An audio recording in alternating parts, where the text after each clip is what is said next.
ಒಂದಿಡೀ ಸಮುದಾಯ ಒಬ್ಬ ಮಹಿಳೆಯ ವಿರುದ್ಧ ತಿರುಗಿ ಬಿದ್ದಾಗಲೂ ಸಹ ಆಕೆ ಮೌನ ಮುರಿದು ತನಗಾಗಿ ತನ್ನ ಮಕ್ಕಳ ಭವಿಷ್ಯಕ್ಕಾಗಿ ಹೋರಾಡಲು ನಿಂತರೆ ಏನಾಗುತ್ತೆ? ಯಾವೆಲ್ಲಾ ತೊಡಕುಗಳನ್ನ ಆಕೆ ಎದುರಿಸಬೇಕಾಗತ್ತೆ? ಇಷ್ಟಾದರೂ ಕೊನೆಗೆ ಆಕೆಗೆ ದೊರೆತ ಪ್ರತಿಫಲ ಏನು?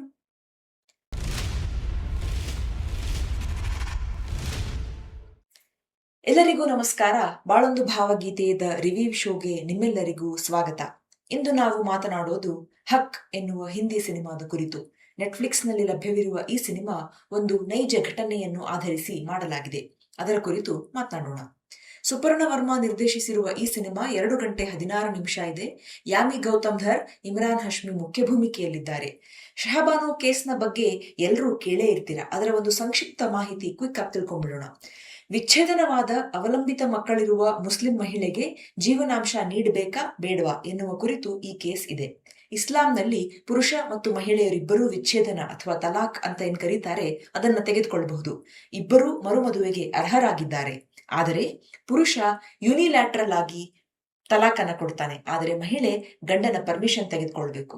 ತಲಾಕ್ನ ನಂತರ ಮಹಿಳೆಗೆ ಮೆಹರ್ ಎನ್ನುವ ರೂಪದಲ್ಲಿ ಮದುವೆಯ ಸಂದರ್ಭದಲ್ಲಿ ಗಂಡನಿಂದ ಆಕೆಗೆ ಕೊಡುಗೆಯ ರೂಪದಲ್ಲಿ ಏನ್ ಬಂದಿರುತ್ತೋ ಅದೇನೇ ಇದ್ರೂ ಆಕೆಗೆ ಪುನಃ ಅದನ್ನ ವಾಪಸ್ ನೀಡಲಾಗುತ್ತದೆ. ಮತ್ತು ತಲಾಕ್ನ ನಂತರ ಇದ್ದ ಅಥವಾ ಇದ್ದತ್ ಅಂತ ಕರೆಯುವ ಅಂದರೆ 3 ಅಥವಾ 4 ತಿಂಗಳ ಆ ಪೀರಿಯಡ್ ನಲ್ಲಿ ಮಾತ್ರ ಗಂಡನಿಂದ ಆಲಿಮೋನಿ ಅಥವಾ ಜೀವನಾಂಶಕ್ಕೆ ಅರ್ಹರಾಗಿರುತ್ತಾರೆ. ಅದಾದ ನಂತರ ಅವರಿಗೆ ಕೊಡೋದಿಲ್ಲ. ಈ ಕೇಸ್ನಲ್ಲಿ ಶಹಬಾನು ಪ್ರಶ್ನಿಸೋದು ಈ ಮೂಲದ ಪ್ರಶ್ನೆಯನ್ನ. ಜೀವನಾಂಶ ಮರುಮದುವೆಯಾಗದ ಮಹಿಳೆಗೆ, ಅವಲಂಬಿತ ಮಕ್ಕಳಿರುವವರಿಗೆ ಕೊನೆಯವರೆಗೂ ಕೊಡಬೇಕು ಎನ್ನುವುದು ಈ ಕೇಸ್ನ ಕ್ರಕ್ಸ್ ಆಫ್ ದಿ ಇಶ್ಯೂ. 1985ರಲ್ಲಿ ಶಹಬಾನು ಪರವಾಗಿ ಸುಪ್ರೀಂ ಕೋರ್ಟ್ನಲ್ಲಿ ನಿರ್ಧಾರವಾದ ನಂತರ the all India Muslim personal law board ಮತ್ತು ಜಮಯತ್ ಉಲೆಮಾ ಎ ಹಿಂದ್ ಇವೇ ಮುಂತಾದ ಹಲವಾರು ಮುಸ್ಲಿಂ ಪರ್ಸನಲ್ ಲಾ ಬೋರ್ಡ್ಗಳು ಇದರ ವಿರುದ್ಧ ತಿರುಗಿ ಮುಷ್ಕರಗಳು, ದಂಗೆಗಳು ನಡೆದು ಜಾತ್ಯತೀತ ನ್ಯಾಯಗಳು ನಮ್ಮ ಇಸ್ಲಾಂ ಧರ್ಮಕ್ಕೆ ಅಪ್ಲೈ ಆಗೋದಿಲ್ಲ, ನಮ್ಮ ಶರಿಯಾ ಲಾನೇ ಅಲ್ಟಿಮೇಟ್ ಅಂತ ಗಲಾಟೆಯಾದ ಕಾರಣ ಅಂದಿನ ಕಾಂಗ್ರೆಸ್ನ ರಾಜೀವ್ ಗಾಂಧಿ ಸರ್ಕಾರ Muslim women protection of rights on divorce act 1986 ಅನ್ನ ಪಾರ್ಲಿಮೆಂಟ್ನಲ್ಲಿ ಸುಪ್ರೀಂ ಕೋರ್ಟ್ ತೀರ್ಪಿನ ವಿರುದ್ಧ ಪಾಸ್ ಮಾಡುತ್ತೆ. ಮುಂದೆ ಹಲವಾರು ಕೇಸ್ಗಳಲ್ಲಿ ಸುಪ್ರೀಂ ಕೋರ್ಟ್ ತನ್ನ 1985ರ ತೀರ್ಪನ್ನ ಸುಮಾರು ಬಾರಿ ಎತ್ತಿ ಹಿಡಿದರೂ ಕೂಡ ಲೆಜಿಸ್ಲೇಟಿವ್ ಲಾ ಬೇರೇನೋ ಇದ್ದ ಕಾರಣ ಲಾಗು ಆಗ್ತಾ ಇರಲಿಲ್ಲ. ಮುಂದೆ 2017ರಲ್ಲಿ ಟ್ರಿಪಲ್ ತಲಾಕ್ ಅನ್ನ ಸುಪ್ರೀಂ ಕೋರ್ಟ್ ಅಸಂವಿಧಾನಾತ್ಮಕ ಅಂತ ತೀರ್ಪು ಕೊಟ್ಟ ಮೇಲೆ 2019ರಲ್ಲಿ the Muslim women protection of rights on marriage act ಅನ್ನ 2019ರಲ್ಲಿ ತರಲಾಗುತ್ತೆ. ಇದರಲ್ಲಿ ವಿಚ್ಛೇದಿತ ನೊಂದ ಮಹಿಳೆಗೆ ತನ್ನ ಅವಲಂಬಿತ ಮಕ್ಕಳಿಗೆ ಜೀವನಾಂಶ ಕೋರುವ ಹಕ್ಕನ್ನ ನೀಡುತ್ತೆ. ಇದಿಷ್ಟು ಬ್ಯಾಕ್ಗ್ರೌಂಡ್. ಈಗ ಸಿನಿಮಾಕ್ಕೆ ಬರೋಣ. ಈ ಸಿನಿಮಾದಲ್ಲಿ ಇಮ್ರಾನ್ ಹಶ್ಮಿ ಮೊಹಮ್ಮದ್ ಅಬ್ಬಾಸ್ ಖಾನ್ ಆಗಿ ಮತ್ತು ಯಾಮಿ ಗೌತಮ್ ಶಾಜಿಯಾ ಬಾನು ಆಗಿ ತುಂಬಾನೇ ಚೆನ್ನಾಗಿ ನಟಿಸಿದ್ದಾರೆ. ಇಮ್ರಾನ್ ಅವರು ಎಷ್ಟು ಅದ್ಭುತವಾಗಿ ಒಬ್ಬ ವಕೀಲನಾಗಿ ನಟಿಸಿದ್ದಾರೆ ಅಂದ್ರೆ ಸ್ಕ್ರೀನ್ನ ಒಳಹೊಕ್ಕು ಆತನನ್ನು ಹೊಡೆದು ಬಿಡುವ ಮನಸ್ಸಾಗತ್ತೆ. ಶಾಜಿಯಾ ಬಾನು ಈ ರೀತಿಯ ಹೋರಾಟಕ್ಕೆ ವಕೀಲನಾದ ತನ್ನ ಗಂಡನ ವಿರುದ್ಧವೇ ಹೋರಾಡಲು ಆಕೆಗೆ ದೊರೆತ ಸಪೋರ್ಟ್ ಸಿಸ್ಟಮ್ ಆಕೆಯ ತಂದೆ ಮತ್ತು ಅವರಿಂದ ಆಕೆ ಕಲಿತ ಖುರಾನ್ನ ಶಿಕ್ಷಣ. ಶಾಜಿಯಾ ಬಾನುಳ ತಂದೆ ಒಬ್ಬ ಮೌಲ್ವಿ ಆಗಿರ್ತಾರೆ. ಮಗಳಿಗೆ ಖುರಾನ್ ಹೇಳ್ಕೊಟ್ಟಿರ್ತಾರೆ. ತಂದೆಯಿಂದ ಆಕೆಗೆ ಮಾರಲ್ ಸಪೋರ್ಟ್ ದೊರೆಯುತ್ತೆ ಮತ್ತು ಆಕೆ ಕಲಿತ ವಿದ್ಯೆ ಸರಿ ಮತ್ತು ತಪ್ಪುಗಳನ್ನ ಗ್ರಹಿಸಲು ಸಹಾಯ ಮಾಡಿ ಒಂದು ಕಷ್ಟದ ಹಾದಿ ಮತ್ತು ಯುದ್ಧಕ್ಕೆ ಆಕೆಯನ್ನ ತಯಾರು ಮಾಡುತ್ತೆ.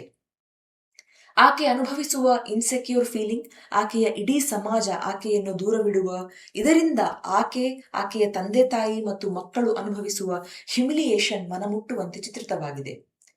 ಈ ಕೋರ್ಟ್ ಮೆಟ್ಟಿಲು ಹತ್ತುವ ದಾರಿ ಸಾಕಷ್ಟು ಸವಾಲುಗಳಿಂದ, ನೋವಿನಿಂದ ಕೂಡಿದೆ ಅಂತ ತಿಳಿದಿದ್ದರೂ ಆಕೆಯ ಮಕ್ಕಳ ಜವಾಬ್ದಾರಿಯನ್ನು ನಿಭಾಯಿಸಲು ಮತ್ತು ಅವರ ಮುಂದಿನ ಜೀವನವನ್ನ ನಿರ್ದಿಷ್ಟವಾಗಿ ರೂಪಿಸುವ ಹಿನ್ನೆಲೆಯಲ್ಲಿ ಈ ಹಾದಿ ತುಳಿಯುತ್ತಾಳೆ.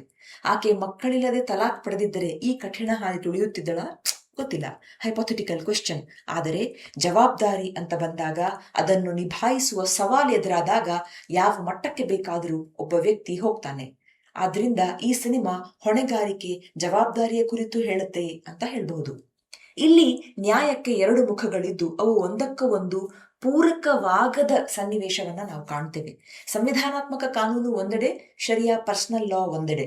ಇವೆರಡೂ ಒಬ್ಬ ಅಸಹಾಯಕ ಮಹಿಳೆಯನ್ನ ಬಲಪಡಿಸುವಲ್ಲಿ ಕಾರ್ಯೋನ್ಮುಖವಾಗಬೇಕಾಗಿತ್ತು. ಆದರೆ ಒಂದಕ್ಕೊಂದು ವಿರುದ್ಧ ಸಾಗಿ ಪೈಪೋಟಿಯಾಗಿ ದಶಕಗಳ ಹೋರಾಟವಾಗಿ ಉಳಿಯುತ್ತೆ ಈ ಕಥೆ. ಒಬ್ಬ ಮಹಿಳೆಯ ತೊಳಲಾಟ, ಹೋರಾಟವನ್ನ ಆನೆಸ್ಟ್ ಆಗಿ ಈ ಸಿನಿಮಾ ಪೋರ್ಟ್ರೆ ಮಾಡಿದೆ ಅಂತ ನನ್ಗನ್ನಿಸ್ತು.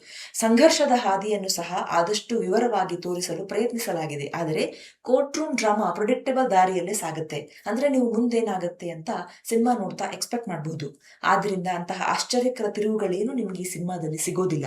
ಆಮೇಲೆ ಈ ಸಿನಿಮಾ ಅಂದಿನ ಸಾಮಾಜಿಕ, ರಾಜತಾಂತ್ರಿಕ, ಧಾರ್ಮಿಕ ತಿಕ್ಕಾಟಗಳನ್ನ ಇನ್ನೂ ಡೀಟೇಲ್ ಆಗಿ ತೋರಿಸುವಲ್ಲಿ ವಿಫಲ ಆಯಿತು ಅಂತ ನನಗನ್ನಿಸ್ತು. ಇದು ಕೊನೆಗೆ ಶಾಜಿಯಾ ಬಾನೋಳ ವೈಯಕ್ತಿಕ ಹೋರಾಟವಾಗಿ ಮಾತ್ರ ಉಳಿತೇನೋ ಅಂತ ಕೂಡ ಅನ್ನಿಸ್ತು. ಇದನ್ನ ಮೀರಿ ಒಂದು ಪಂಗಡದ ಮಹಿಳೆಯರೆಲ್ಲರ ಧ್ವನಿಯಾಗಿ ಮುಂದುವರೆದ ಸಂಘರ್ಷವನ್ನ ಈ ಸಿನಿಮಾ ಎತ್ತಿಹಿಡಿಲಿಲ್ಲ. ಕೇವಲ ವಿದ್ಯೆ ಒಂದರಿಂದ ಎಲ್ಲ ಸಮಸ್ಯೆಗಳಿಗೆ ಪರಿಹಾರ ಸಿಗುತ್ತೆ ಎನ್ನುವಂತಹ ಒಂದು ಸಿಂಪಲ್ ಸೊಲ್ಯೂಷನ್ ಅನ್ನ ಕೊಡಲು ಚಿತ್ರ ಪ್ರಯತ್ನಿಸಿದಂತೆ ಕಾಣಿಸ್ತು. ಆದರೆ ಡೀಪ್ ರೂಟೆಡ್ ಪೇಟ್ರಿಯಾರ್ಕಲ್ ಪ್ರಾಬ್ಲಮ್ಸ್ ಗಳಿಗೆ ವಿದ್ಯೆ ಜೊತೆಗೆ ಹೋರಾಟ, moral support, political and societal readiness ಕೂಡ ಇಂಪಾರ್ಟೆಂಟ್ ಅಲ್ವಾ? ಅದು ಈ ಸಿನಿಮಾ ಅಷ್ಟು ಎಫೆಕ್ಟಿವ್ ಆಗಿ ಹೇಳಲಿಲ್ಲ. ಎನಿವೆ, ಒಂದೊಳ್ಳೆ ಕಂಟೆಂಟ್ ಇರುವ, ಕಡಿಮೆ ಮೆಲೋಡ್ರಾಮಾ ಇರುವ ಸಿನಿಮಾ ಇಚ್ಛಿಸುವವರು ತಪ್ಪದೆ ನೋಡಬೇಕಾದ ಸಿನಿಮಾ ಇದು. Yami is simply super. ಆ ಕೊನೆಯಲ್ಲಿ ಆಕೆಯ ಒಂದು ಮೊನೋಲಾಗ್ ಇದ್ದೇ ಇರುತ್ತೆ ಅಂತ ನಾನು ನಿರೀಕ್ಷಿಸಿದ್ದೆ. ಅದು ಹಾಗೆ ಅಷ್ಟೇ ಪವರ್ಫುಲ್ ಆಗಿ ಕೂಡ ಬಂದಿದೆ. ಹಕ್ ಸೆ ಹಕ್ ದೇಖಿ ಅಂದ್ರೆ ಹಕ್ಕಿನಿಂದ ಹಕ್ ಸಿನಿಮಾವನ್ನ ನೋಡಿ ಅಂತ ನಾನು ಹೇಳಬಲ್ಲೆ. ಮತ್ತೊಂದು ಸರಣಿ, ಸಿನಿಮಾ ಅಥವಾ ಪುಸ್ತಕದ ಮೂಲಕ ಮತ್ತೆ ಸಿಗೋಣ.